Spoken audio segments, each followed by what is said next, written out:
जों मिथिगौ जे बिटिआर गोरोबथानि उनाव 6 दाननि उन जोंनियाव मोनसे जयेन्ट मनिटरिं कमिटिनि मिटिं जायो आरो बे एकर्डखौ मावफुंसारनायनि बा मावफुंनायनि बिदिन्थियाव बेखौ सावरायनाय जायो। अदेबानि थांनाय दान मोनसेनि गेजेराव खनथाम जोंनि बे सावरायनाया पस्टपन जाबाय। दा भारत सरकारा मानो बेखौ पस्टपन खालामदों जों मिथिया। दा जेबो जाहोन गैयालासिनो बेबादि पस्टपन खालामनायाव बिथांमोनहा मावनो गोसो गैयै एबा मावफुंनो थिरांथा गैयै आसाम सरकार आरो भारत सरकारा बेबादि मोनसे गोसो नुनाय एबा गोसो बेरखांनायखौ जोङो नुनो मोनो आरो बेखायनो उननि समाव जोङो बेनि सायाव जोङो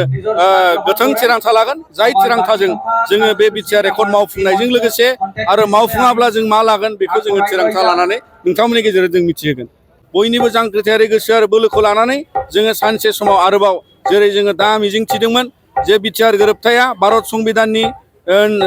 मोनथाइजों लोगोसे जोंनि आथिखालनि सोलिनाय बिटिसि काउन्सिला 6 सिडुल काउन्सिलनि गोहो बारायनाय, एरिया बारायनाय, समस्ति बारायनाय बे गासै बिथिङा बिटिआर गोरोबथाजों जाफुंसारनायनि जे लामायाव फैनांगौ आरो बेखौ लानानै दुलाराय बर' फरायसा आफादा उननि समाव भारत सरकार आसाम सरकारा बेखौ थारैनो जुदि मावफुंनायाव फेलें जामारोब्ला जोङो सानफिननो गोनां जागोन जे मुंख्लं बिथांमोननि मान आरो सन्मानजों लोगोसे हारियाव बयनिबो अबदानखौ नोजोर बोनानै आरोबाव खेबसेबाव बड'लेण्ड सोमावसारनांगौनि गोनांथिखौ दुलाराय बर' फरायसा आफादा जोङो सानफिननो गोनां जागोन। दा बिनिखायनो दिनै जोङो नोंथांमोननि गेजेरजों भारत सरकार आसाम सरकारनिसिम जोङो बेखौनो फोरमायनो हास्थायो जाहाथे जोंनि गासै राजखान्थियारि अधिकार आरो मोन्थायखौ जोंनो जाफुंसारनो होयो आरो बिनिखायनो बे समाव आरोबाव माहारियारि हामलायथि आरो